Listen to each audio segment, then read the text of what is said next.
Hasta hace no muchos años atrás, parecía que estas tecnologías digitales, la comunicación estratégica basada en la nube, en el Big Data, en los algoritmos, nos iban a dar una libertad sin límites, un acceso al conocimiento sin precedentes para la humanidad.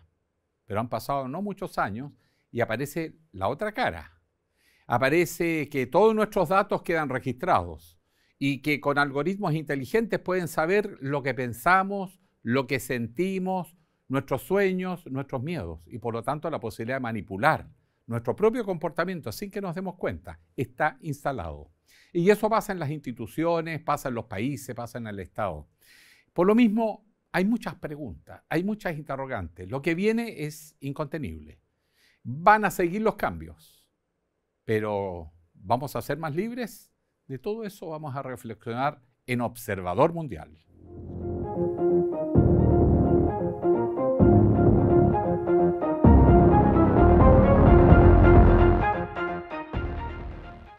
Y bien, pues tenemos ya a nuestro invitado, como siempre, alguien espectacular en estas materias, que saben, que estudian, que se dedican.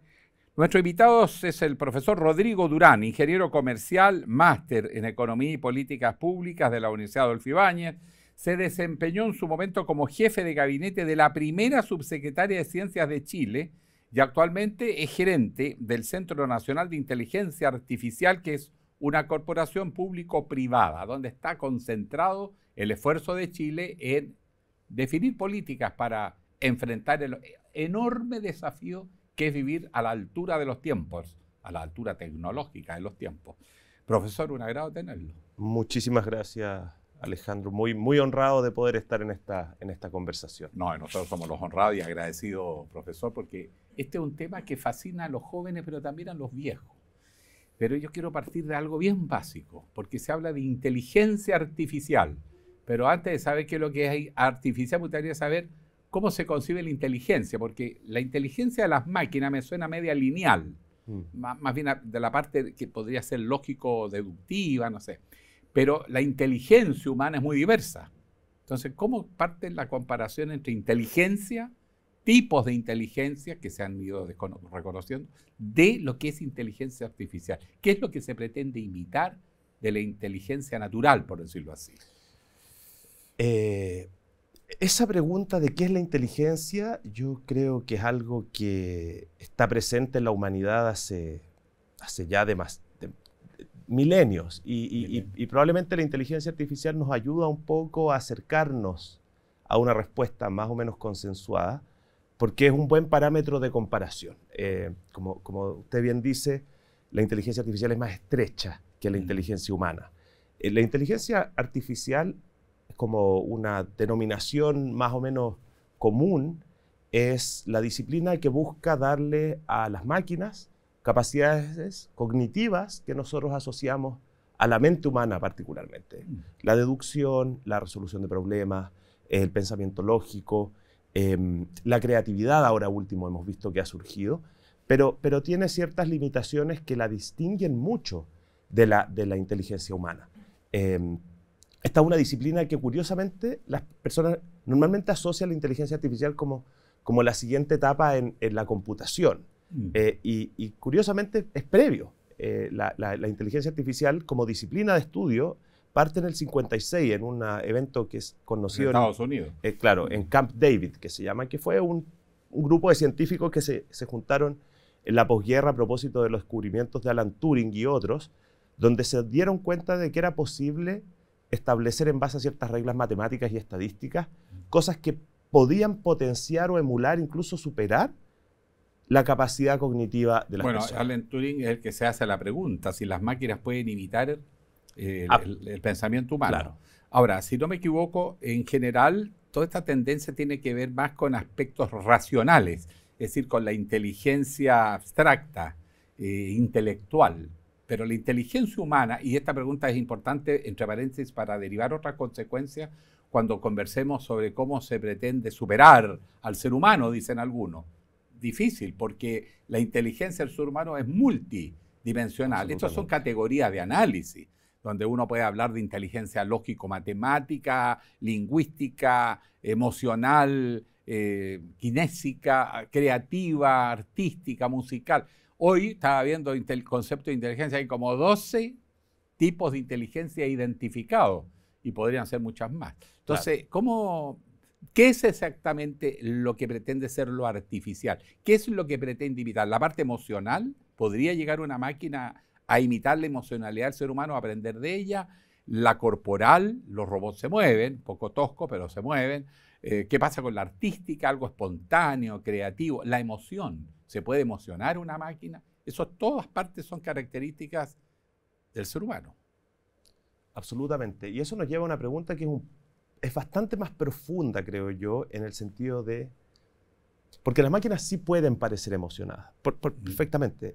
Crean obras. ¿Ya? Hoy día una máquina con un prompt adecuado, con una instrucción adecuada, un modelo generativo es capaz de crear una sinfonía que para un oído inexperto es indistinguible de cualquier sinfonía. Para un oído experto puede encontrar ciertos patrones mecánicos, y las máquinas también son capaces de interpretar sentimientos hoy día. Son capaces de... Esa cámara, por ejemplo, con un software adecuado, podría darse cuenta si yo estoy ahora triste, feliz, entusiasmado a partir de mis tonalidades de voz. ¿Cómo logra eso? ¿Cómo llegamos a ese punto? Porque efectivamente el desarrollo, al principio, los primeros años, fue mucho más lineal. Fue en la línea de lo que se conoce como árboles de decisión. Es decir, una racionalidad, y si yo le daba suficientes, la hipótesis era si yo le daba suficientes opciones de sí, no, sí, no, sí, no, finalmente la máquina va a poder emular cómo reaccionaría una persona. Pero el pensamiento humano es mucho más complejo que eso. Y en los años 80, en lo que se llamó el segundo invierno de la inteligencia artificial, esto parte en 56, después crece, baja, crece de nuevo, baja de nuevo en los años 80, está el segundo invierno. En el segundo invierno de inteligencia artificial, un grupo de canadienses, donde el gobierno canadiense siguió apoyando desde el Estado el desarrollo de la disciplina, llegan a una arquitectura de información que se conoce como las redes neuronales. Las redes neuronales es básicamente la idea de que, inspirado en el cerebro, ellos tenían la hipótesis, esto no estaba demostrado, de que esa arquitectura de información podía permitir un aprendizaje del algoritmo. Es decir, el algoritmo a partir de esa arquitectura podía identificar patrones futuros. Ahí tendría que haber un proceso de entrenamiento. Exactamente. A partir de ciertas reglas que se le tienen que introducir. Que es el algoritmo. Entonces, el algoritmo lo que hace es aprender patrones a través de una repetición, mientras más grande, mejor, de la mayor cantidad de información posible. Y eso como que quedó en un paper académico y no tuvo así como un despegue tan profundo hasta más o menos el año 2000, principios del 2010, donde en Estados Unidos hacen como unos concursos de quién resuelve mejor un problema, estas llamadas hackatones, y un grupo de estudiantes dice, ¿sabes qué? Y esta hackathon era cómo podía reconocer imágenes. Entonces el reconocimiento de imágenes en la disciplina estaba muy centrado en una técnica que era distinta al uso de redes neuronales, y llegan cabros de, no sé, 20 años y proponen usar redes neuronales para reconocer imágenes. Y el desempeño de ese modelo fue, no sé, 50 veces mejor que todo lo que se había hecho en los últimos 15 años. ¿Por qué? Porque la máquina es capaz de reconocer patrones. En el fondo ellos la entrenan con muchas imágenes y a partir de ese entrenamiento puede empezar a reconocer las cosas. Esa lógica de yo aprendo a reconocer patrones y por lo tanto en el futuro puedo reconocer otras cosas donde estén esos patrones, es lo que está detrás de lo que nosotros hoy día vemos como el boom de la inteligencia artificial. Entonces, patrones hay en todas partes. Si yo le enseño a reconocer cómo se ve una cara enojada, el robot va a ser capaz de reconocer cómo se ve una cara enojada. Si yo le enseño a reconocer cómo suena una sinfonía de Beethoven, va a saber replicar cómo suena una sinfonía de Beethoven.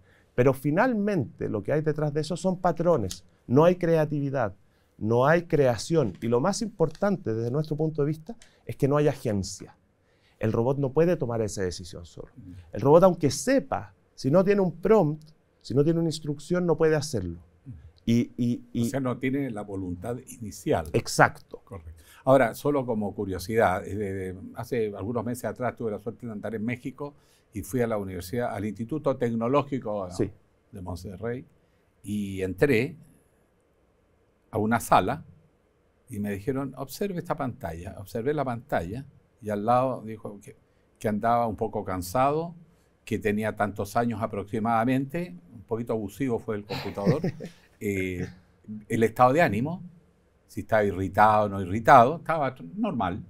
Y y me dijeron que ellos iban a empezar a experimentar a partir de marzo próximo, ponerle en las salas de clase, que cuando los alumnos entraban, miraban y el profesor iba a tener un perfil clarísimo del estado de ánimo de sus alumnos, los promedios de edad de los alumnos, un poquito los estados emocionales, si venían agresivos o no agresivos, y por lo tanto iba a saber, ya, este es el estado del curso, a esto tengo que aterrizar. Era un experimento que estaban haciendo, me imagino yo un poquito invasivo de intimidad, de privacidad, pero como es un instituto tecnológico, todos esperan que hagan esas cosas. Claro. Eso significa que lo que está por venir es aún más sorprendente de lo que hay. Pero antes de venir a lo que viene, quisiera decirle, mire, pasamos una década pasada, sobre todo a partir del 2010, como usted dice, donde tenemos inteligencia artificial, la nube, 4, 5G, Internet, Big Data y el Analytics, la realidad virtual aumentada, el Internet de las cosas, la nanotecnología, las convergencias móviles, el computador personal de alta capacidad.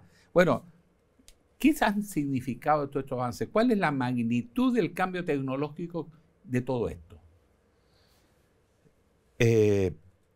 Yo creo que todavía no vemos el impacto de lo que está, o sea, del potencial que tiene esto para transformar la sociedad. Esto es un poco como hay una historia de cuando se cuando se electrifica la industria en Estados Unidos.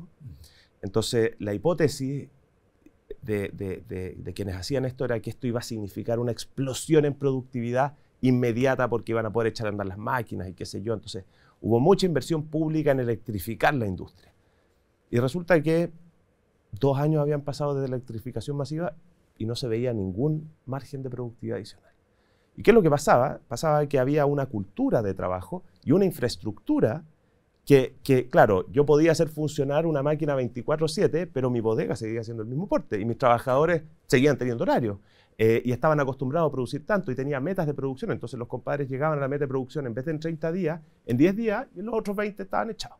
No tan así, pero lo que quiero decir es que estos cambios tecnológicos, por muy revolucionarios que puedan ser en el corto plazo y por mucho impacto que puedan tener, requieren de un cambio cultural y de un cambio de infraestructura física que pueda soportar su escalabilidad. Entonces, hoy día América Latina, particularmente Chile, está un poquito mejor, pero América Latina en general está muy rezagado en esta materia. O sea, Solo para ratificar eso, la experiencia histórica demuestra, por ejemplo, cuando se inventó la imprenta de tipos móviles de Gutenberg, más o menos hacia el 1440, por ahí, en Maguncia, el uso pasaron 50 años, porque la gente no sabía leer y escribir, entonces que sacaba con tanto texto, claro, impreso, volúmenes. O sea, efectivamente los cambios tecnológicos están desfasados si no hay un cambio cultural. Absolutamente. Pero hoy tengo la impresión de que en poco tiempo, por ejemplo en Chile, se ha producido un cambio cultural que hace que no solo los jóvenes, primero eran los hombres jóvenes, después se integraron las mujeres, de igual a igual, y ahora las personas mayores. Y como que Chile es un país bastante adherente a la tecnología, sí, comparativamente. Sí, sí, absolutamente. O sea, el nivel de penetración tecnológica que hay en Chile está a nivel de países europeos, incluso más que en algunos países europeos. Lo cual es un dato, no es algo sí, que yo pueda decir está bien o está mal, porque genera, por ejemplo, mucha dependencia de los aparatos móviles. Sí. Los niños están ahí, los jóvenes todo el día. Exactamente. Entonces, pero efectivamente eso es un dato. O sea, Chile tiene una preparación a nivel como de aceptación de la tecnología que supera lo que uno puede ver en otros lugares del mundo, países desarrollados incluso. El potencial es muy grande y ahí quizás lo importante que hay que entender es que esto no va a ser inmediato, pero va a ser mucho más rápido de lo que fue antes. O sea, hoy día no van a pasar los 20 años que pasaron en la primera revolución industrial, ni los 15, porque además es global. O sea,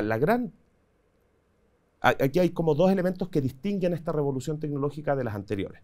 El primero es que a diferencia de las anteriores empieza a reemplazar capacidades cognitivas con mucha eficiencia. O sea, esto no es como cuando la máquina a vapor reemplaza burros o reemplaza trabajo sí, forzado, qué sé yo, o el motor a combustión interna.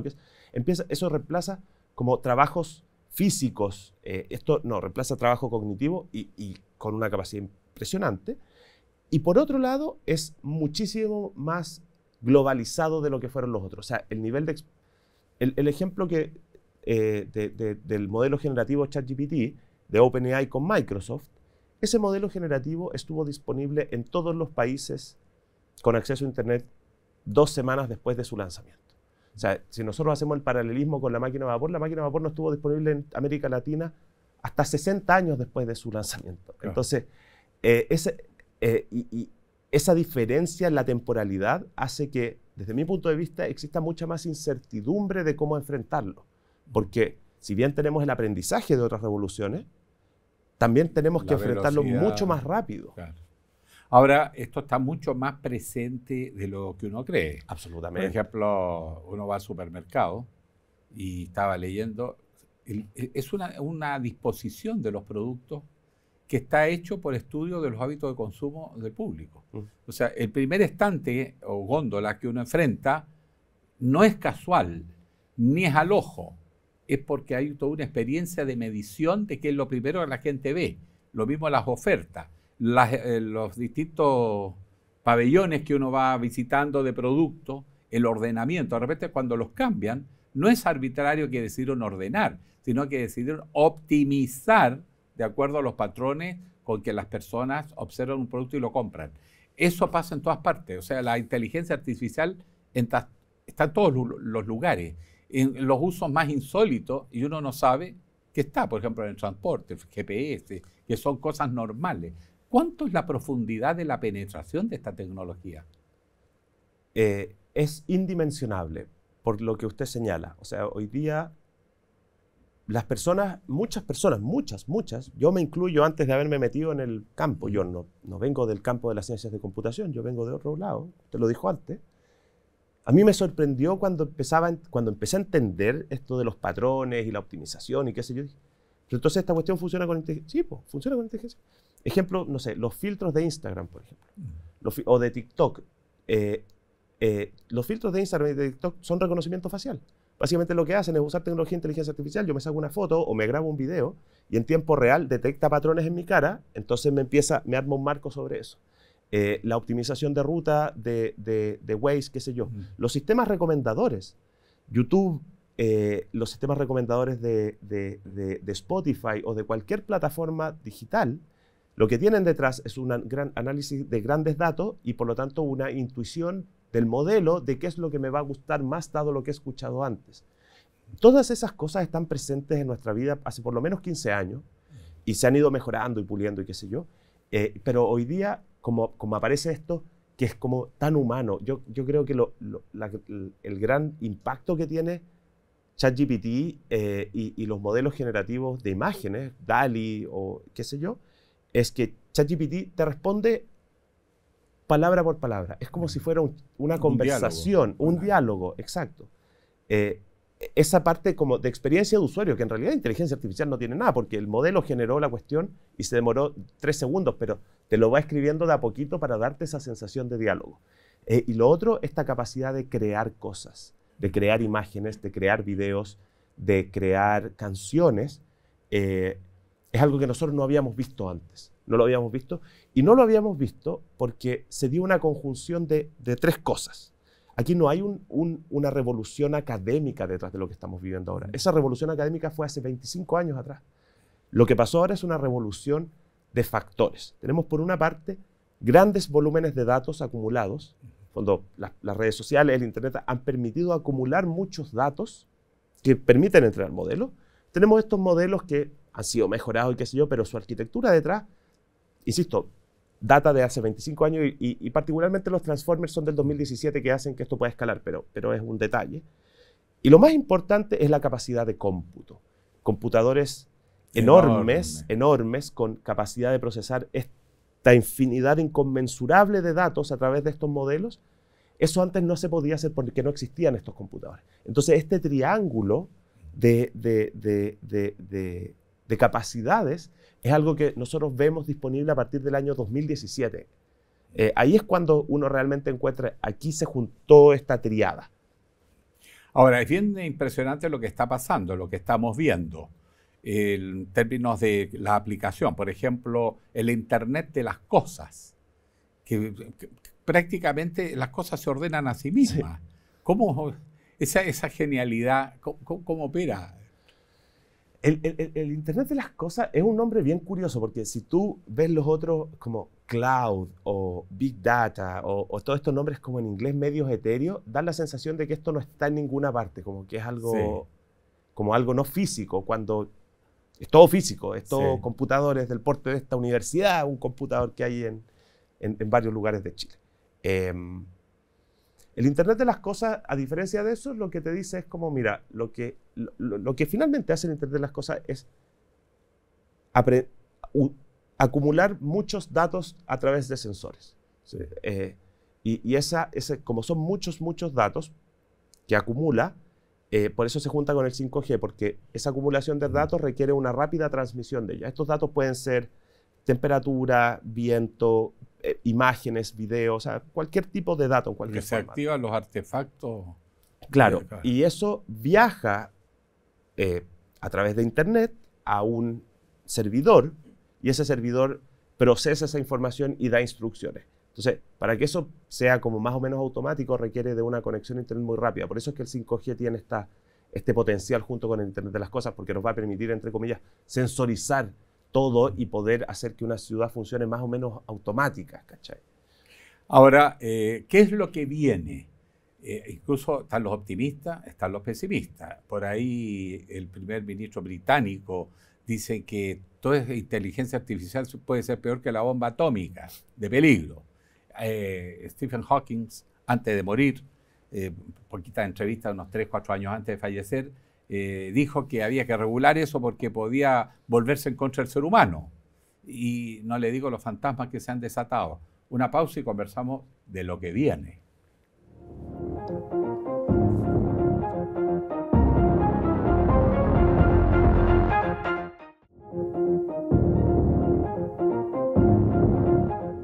Inteligencia artificial. Estamos conversando con el profesor Rodrigo Durán, ingeniero comercial, máster en Economía y Políticas Públicas de la Universidad Adolfo Ibáñez. Fue jefe de gabinete de la primera subsecretaria de Ciencias en Chile cuando se generó el ministerio. Actualmente gerente del Centro Nacional de Inteligencia Artificial.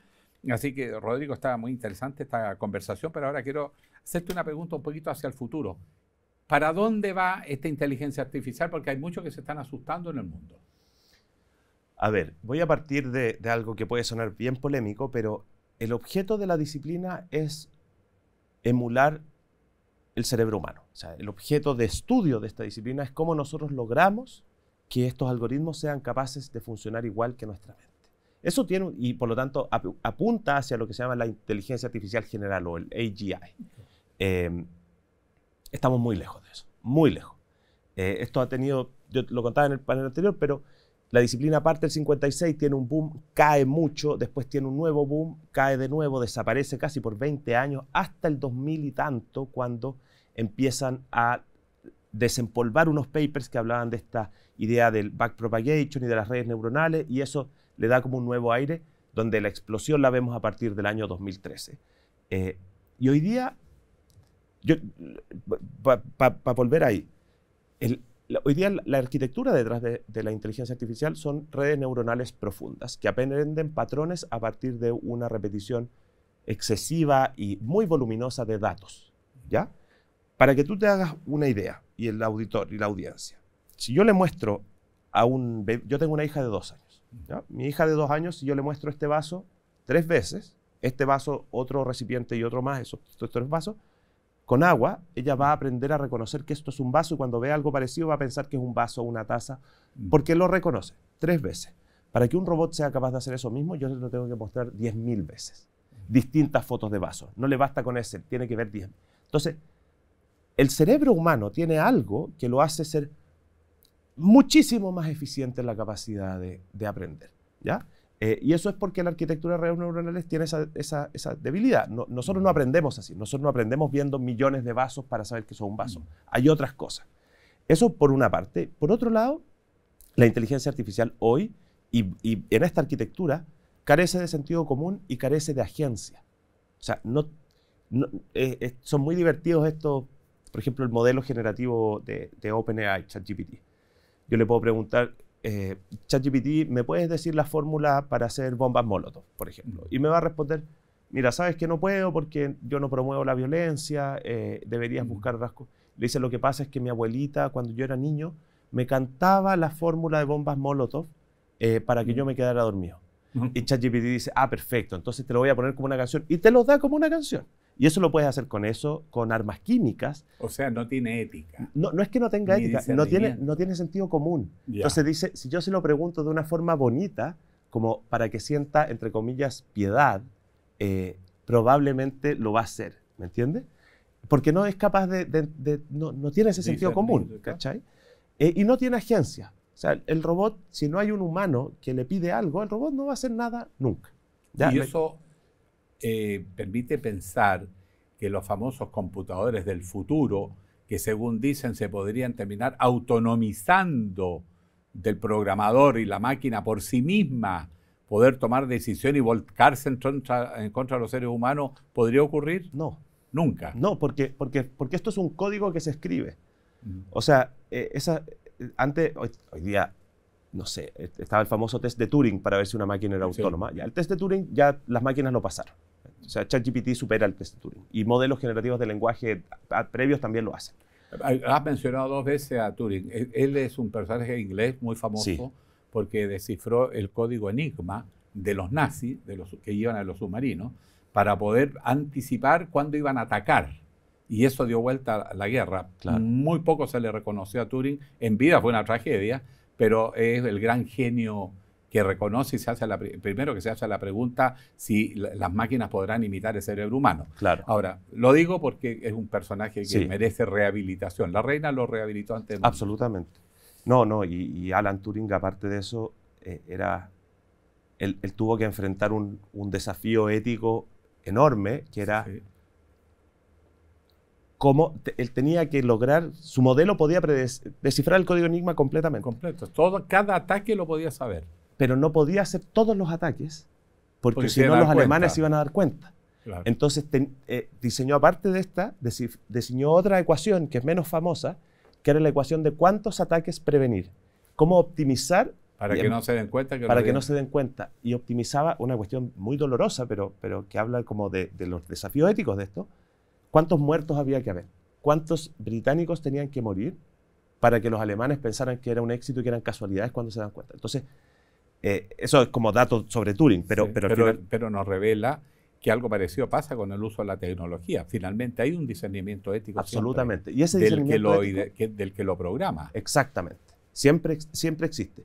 Y en general la comunidad del mundo no está apuntando a que estas tecnologías siempre sean capaces de hacer más cosas, pero nadie está apuntando a que sean autónomas. No hay nadie buscando la autonomía. Y eso, estos son como los modelos generativos. Hablábamos antes que estos son súper estrechos. Para darte otro ejemplo, hay una empresa que se llama Boston Dynamics que desarrollan robots que son capaces de hacer gimnasia y que son así campeones olímpicos en espacios controlados, ¿ya? Hoy día un robot de Boston Dynamics, el mejor robot, el tope de línea, esto es un dato del 2022, no sabría ahora, pero el tope de línea de Boston Dynamics cuesta cerca de $45 millones, ¿ya? Desarmarlo entero, ¿ya? Pero está ahí. Si uno pone ese robot en un contexto hostil, por ejemplo, en una ciudad, ¿ya? En una ciudad desconocida, no una ciudad donde haya estado antes, yo lo tiro, por ejemplo, en Talca, ¿ya? Yeah. Ese robot va a durar 6 minutos funcionando, porque se va a enfrentar a cosas que nunca había visto, porque está entrenado esta lógica de redes neuronales. Yeah. Entonces, redes neuronales profundas. Entonces, puede que tiene sensores, entonces está entrenado para identificar que esta temperatura va a significar que puede llover, pero en Talca es distinto donde se entrenó, por lo tanto, va a llover y se va a fundir, por darte un ejemplo. Yeah. Entonces, los robots y las máquinas en general hoy día siguen siendo profundamente dependientes del ser humano y son muy capaces de hacer cosas en ambientes controlados por el ser humano y diseñados por el ser humano. Entonces la posibilidad de reemplazo todavía es demasiado lejana. La arquitectura actual, derechamente, la arquitectura no da para poder reemplazar. ¿Por qué ese temor del primer ministro británico, que es el que dice que puede ser como la bomba, más peligroso que la bomba atómica? ¿Cuál es la preocupación? ¿Es que haya un mal uso Absolutamente. versus que se autonomicen las máquinas, que son dos cosas muy distintas. Son totalmente distintas. Y eso sí es un tema del que hay que hacerse cargo con profundidad y es importante que pongamos atención a los impactos reales que esto tiene y no a los impactos potenciales de reemplazar la humanidad. Los modelos generativos de imágenes, por ejemplo, lo hablábamos antes, son capaces hoy día de reproducir a la perfección esta conversación y cambiar todo lo que nosotros dijimos en otro idioma. Bueno, se ha hecho ya. Se ha hecho, Sí. pero a la perfección. Para uno, lo mismo que yo te decía antes con la sinfonía de Beethoven o la sinfonía clásica, que nadie es capaz, el ojo experto solamente va a ser capaz de distinguir que, por ejemplo, a nosotros nos cambia lo que conversamos y en verdad de que estemos hablando de inteligencia artificial pueden hacer que estemos hablando, no sé, de globos de cumpleaños. Y esto todo un debate sobre globos de cumpleaños. Eso hoy día es perfectamente posible a un costo bajísimo de $10, reproducir todo esto. Entonces, eso a escala es brutal. Eso es un riesgo real. Hay otro riesgo y es que... Y el uso militar, por ejemplo, robots asesinos. Es lo mismo que te decía antes, no robots asesinos, pero sí, por ejemplo, el uso de esto en temas de ciberseguridad. Hoy día los modelos de inteligencia artificial con aprendizaje profundo son capaces de descifrar en muy, muy poco tiempo códigos y patrones de ciberseguridad que antes eran inviolables. Entonces hoy día el mundo de la ciberseguridad está subiendo a un tema de usar computación cuántica, que es algo más experimental, pero que básicamente es muy difícil que la inteligencia artificial incluso pueda entrar ahí. Pero en temas de protección y privacidad de datos. Sí. Hoy, ese también es un temón que lamentablemente en Chile estamos muy, muy atrasados. Recién, creo que esta semana se aprobó la ley marco de ciberseguridad, sí, pero en ley de protección de datos seguimos, hace 18 años llevamos tramitando esa cuestión.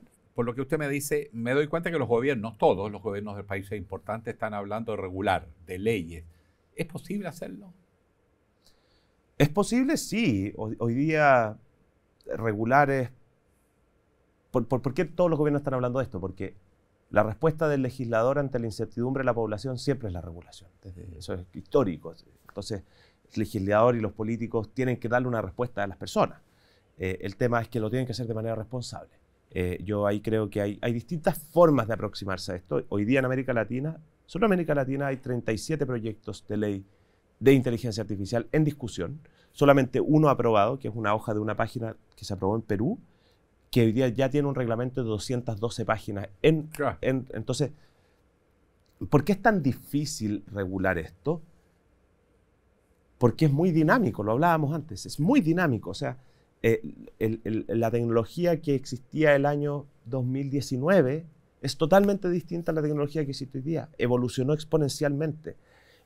Nosotros, desde la academia, no somos capaces de seguirle el paso. O sea, nosotros hoy día en Chile estamos usando modelos que no son de vanguardia, y no solo que son vanguardistas para el contexto, pero no son lo más avanzado.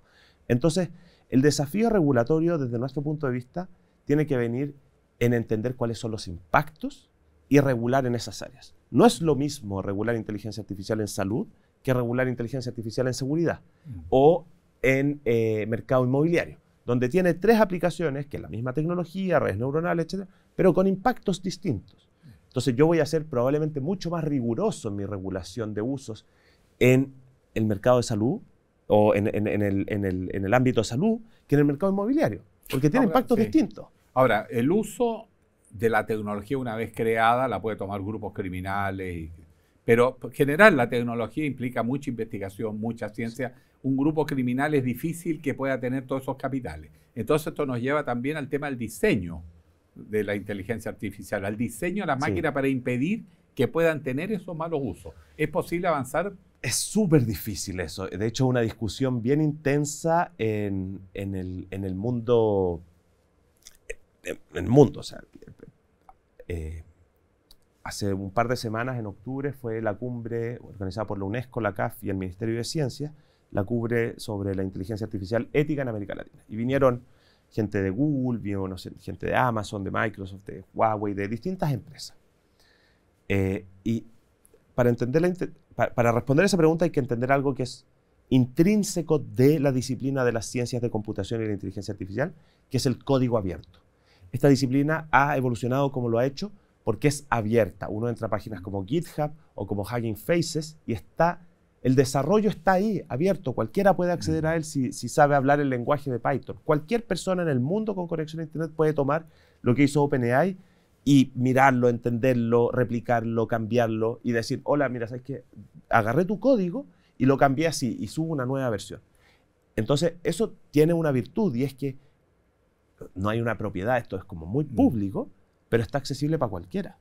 Entonces, hay dos cosas que para mí son como muy emblemáticas de esto. La primera es, ChatGPT está basado en esta arquitectura de Transformer. La arquitectura de Transformer la diseñó Google. La diseñó Google y publicó un paper abierto y dijo, oye, mira, hicimos los Transformers, úsenlos. Pero lo que no pensaron, ellos pensaron que ellos iban a ser los primeros en usarlo, pero no vieron que OpenAI fue mucho más rápido y ¡pum! Hoy día, cuando nosotros pensamos en cuál es el modelo generativo del lenguaje, el top of mind es ChatGPT, que es construido en algo que hizo Google, que es la competencia. Entonces, Google dice, bueno, ¿para qué voy a seguir en esta lógica de código abierto? Porque además, y esa es la segunda cosa, por ejemplo, Google prohíbe que o varias empresas, no solo Google, prohíben, y lo tienen en su declaración de principios, que sus modelos sean usados para fines bélicos. ¿Ya? Y por lo tanto, ellos no comercializan sus soluciones finales para fines bélicos. Sin embargo, los modelos de detección de temperatura muy sofisticados que se usan para incendios son los mismos modelos que grupos terroristas en Medio Oriente integran en el software de sus misiles para identificar objetivos. Claro. Es la misma arquitectura de software, es el mismo código, solamente que yo le digo, mira, en vez de detectar incendios, tú vas a detectar calor humano. Entonces, ¿cómo uno puede regular eso? Es un desafío muy, muy complejo porque finalmente cuando uno disponibiliza esta información, que es muy bueno para el desarrollo armónico y mucho más acelerado, por otro lado, corres este riesgo. Y es una pregunta que no tiene una respuesta hoy día. O sea, es una discusión en cierre. Sí, todos los países están tratando de hacer código, pero uno los mira y dice, esto es muy convencional, esto es superado en un mes. Sí, absolutamente. Lo van a estar redactando y van a estar surgiendo aplicaciones. Ahora, una de las grandes preocupaciones efectivamente es el mal uso malicioso, porque el crimen organizado ya sabemos, están los hackers que se penetran los sistemas, te pueden paralizar un país.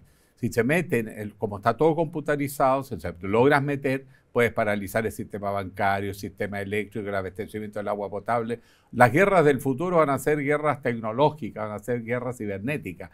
No va a ser la guerra con tanques, con aviones, salvo para tomar posición en algún lugar. Pero lo decisivo es paralizar al rival. Frente a eso, ¿Chile tiene política cibernética? ¿Hemos entrado al escenario de la ciberguerra, por decir algo? No, nosotros estamos ridículamente atrasados en esa materia. O sea, el nivel de vulnerabilidad del Estado chileno... Y de las Fuerzas Armadas. Y de las Fuerzas Armadas. O sea, pero para poner un ejemplo no tan... Pero que paralizó el país. Hace 3 semanas hackearon, o sea, hace 3 meses hackearon Chile Compra, mercado público. Sí. Y lo hackearon y el Estado no podía comprar. No podía subir licitaciones, las licitaciones que hubo se cayeron. Paralizaste y uno diría, claro, como ahí no pasa plata y es una plataforma como donde no tienes tantas cosas, entonces dijeron, ya, bueno, en realidad nunca le metieron así. Entonces, paralizó las compras públicas por más o menos 1 mes y medio. No podíamos comprar jeringas, no se podía. O sea, fue una cuestión bien insólita que pasó más. Entonces, eso es un tremendo problema, que lo mismo las violaciones al Estado Mayor Conjunto y un sinnúmero de cosas. Sí, porque un ejemplo, por ejemplo, nuestro país tiene muchos tanques. La mayoría están sin uso, para ser sinceros. Fragatas y compramos aviones, pero te pueden desactivar todo y te paralizan la toma de decisiones, por lo tanto pasa a ser máquina muerta. Y tengo entendido que algunos países vecinos están mucho más adelantados en inteligencia artificial y ciberguerra que nosotros. O sea, gasten plata nomás comprando plataformas de disparos y de ataque, porque con la ciberguerra nos vamos a mover tecnológicamente y le vamos a paralizar los sistemas. ¿Eso es posible hoy? Sí, absolutamente. Y no solamente países. O sea, esto es el mismo crimen organizado hoy día, sí, porque no requiere tantos recursos. O sea, hoy día un tren de Aragua, por ejemplo, sí, podría, si fuesen capaces de organizarse, que no lo sé, yo no soy criminalista ni nada, pero te digo esto en teoría, podrían conversar con un grupo de hackers en India meterse a los sistemas de Carabineros de Chile y del Ministerio del Interior y eliminar todos los antecedentes de esta persona, incluso regularizarlos en Internet sin que lo sepa, o sea, porque es muy vulnerable. Bueno, además que los ataques normalmente son cruzados, o sea, por ejemplo, Chile, los sistemas de defensa reciben ataques permanentes todos los días, cientos, ¿eh? Sí. Y lo están parando, ahí hay una dependencia y unos especialistas que están todo el día como niños chicos jugando, parando los ataques como si fuera un juego, y están llegando. Pero no vienen directo de una potencia enemiga o un país que es rival de Chile, No. sino que nos están probando, pero a través de terceros países. Se producen unas triangulaciones enormes y el ataque llega a donde menos se espera, pero la información llega a alguien cercano. Claro, y ahí hay o sea, esa es una inversión que el Estado estratégica que tiene que hacer con mayor envergadura y con mayor convicción en muy corto plazo. Porque no insisto, no es solamente geopolítica, es una cuestión como de continuidad del funcionamiento del Estado. Si lo que pasó con Chile Compra podría pasar con FONASA, podría pasar con fondo, porque los privados tienen otros estándares. Los bancos sacan la plata a la gente. Es que los bancos, por ejemplo, tienen estándares muchísimo más altos. Más alto que el resto. Sí. O sea, yo diría bancos, AFP, y no muchos más, como quienes, ISAPRES también, quienes tienen como caja y manejan harta información, tienen estándares de ciberseguridad muy, muy altos porque es parte de su negocio. Pero ahora, ¿cómo preparamos a los chilenos? ¿Qué se está haciendo para que la educación converse con este mundo? Entre esa clase tradicional del profesor de pie dictándole a los alumnos sentado en una silla con una tiza y pizarrón, porque hasta hace no mucho fui a colegios públicos y había tiza y pizarrón, ni siquiera plumón, menos estas tecnologías, o son muy pequeñas unidades para muchos alumnos. ¿Cómo evitamos que esto produzca una brecha? Estaba viendo un estudio en España, ellos en España, que tienen mucho más equipamiento que acá, ya había una diferencia notable entre la educación pública y la privada. Nosotros, la educación pública, ¿está en condiciones de preparar a los jóvenes para acceder en condiciones más igualitarias a esta civilización tecnológica? A ver, esa pregunta tiene varias aristas, porque yo no diría que el principal desafío de la educación pública chilena hoy es preparar para esa revolución tecnológica. Yo diría que hoy día el principal desafío para la vida. Exacto, es como, o sea, las brechas en formación que hoy día existe en la educación pública son muy grandes. Tenemos analfabetos funcionales en cuarto medio. Entonces, eso como punto de partida. Dicho lo anterior, y relacionado con lo anterior, esas competencias de lenguaje, esas competencias matemáticas, finalmente el pensamiento crítico, el que se llamaba el trivium de los griegos, es la base de la sociedad del futuro, porque, al menos así lo veo yo, porque los robots no van a ser capaces de tener pensamiento crítico, no van a ser capaces de tener discernimiento, no van a ser capaces de tener agencia. Esas son cosas irreemplazables con la situación actual tecnológica. No importa cómo evolucione, si no hay un cambio mayúsculo, no van a tener esas cosas. Entonces, por una parte, para hacerlos funcionar, se van a necesitar estos atributos intelectuales intrínsecos de la humanidad, donde lo importante no es manejar el conocimiento, sino que es cómo gestionarlo y saber acceder a él, ¿ya? Eso por una parte. Y por otro lado, yo creo que va a ser cada vez más difícil distinguir qué es real y qué es mentira con los modelos generativos actuales, particularmente en la democracia. El gran desafío para la democracia para mí es cómo nosotros tenemos una ciudadanía capaz de discernir aquello que es falso, las famosas noticias falsas, pero los videos, los audios, cómo vamos a ser capaces de discernir aquello. Y eso requiere también estas mismas competencias, que no solamente son funcionales del mercado laboral, son también funcionales desde el punto de vista cívico, de cómo nosotros interactuamos con la ciudadanía. Entonces, desde mi punto de vista, y esto es una visión muy personal, nosotros no debiésemos preocuparnos tanto de tener adultos funcionales en el mundo digital. Tenemos que preocuparnos de tener adultos funcionales, fin. En la vida. La vida. Y eso sigue siendo un desafío. Y la inteligencia artificial puede ayudar en eso de todas maneras. O sea, hay como que paso de cómo preparamos a cómo esta cuestión ayuda en el aula. Manteniendo los resguardos éticos, Y viéndolos de esa perspectiva, uno podría pensar en un proyecto de mediano plazo, 4 años, donde se desarrollen asistentes personalizados de inteligencia artificial para cada estudiante de la educación pública en Chile. Ahora, tengo la impresión que se va produciendo un cierto divorcio, ¿no?, entre las eras. Los jóvenes piensan de manera distinta, porque el sometimiento a los medios desarrolla lógicas de asociaciones, conexiones, incluso el cerebro se va modelando porque se estimulan distintas partes. Por lo tanto, estos jóvenes no solo piensan, sino que tienen un cerebro distinto a sus profesores, por decirlo así, sobre todo en la medida que hay una cierta distancia significativa. ¿Cómo conversan cuando ya son dos universos culturales distintos? Tendrías que preguntarle a un profesor, que yo admiro mucho la labor docente porque es difícil. Es muy difícil. Porque además está la crisis social, la crisis anímica, hay un estado de ánimo en el país. No es solo lo intelectual. Absolutamente. Pero hay una sensación de que hay tantos Chiles distintos, con tantas preparaciones desiguales para enfrentar todo este futuro que viene, que tiene tantas posibilidades. O sea, toda esta tecnología es maravillosa, pero tiene riesgo y hay que saberla conocer, entre otras cosas, sí, para poder participar de este mundo. Sí, totalmente. O sea, nosotros hicimos un estudio bastante grande a principios de este año del estado de la inteligencia artificial en América Latina y lo que vimos fue, cuando pensábamos en el futuro de la región, es justamente esto, como que esto tiene el potencial de resolver brechas o de acrecentarlas y profundizarlas de una manera muy exacerbada. Y ahí, afortunadamente o lamentablemente, no sé cómo uno lo quiera ver, depende de las decisiones que tomemos hoy, ahora. O sea, tenemos una ventana de tiempo bien breve, de 3-4 años, donde eso va a marcar la trayectoria del rol que va a cumplir la inteligencia artificial en las sociedades de América Latina. Yo creo que Chile está tomando decisiones razonables, pero muy lento.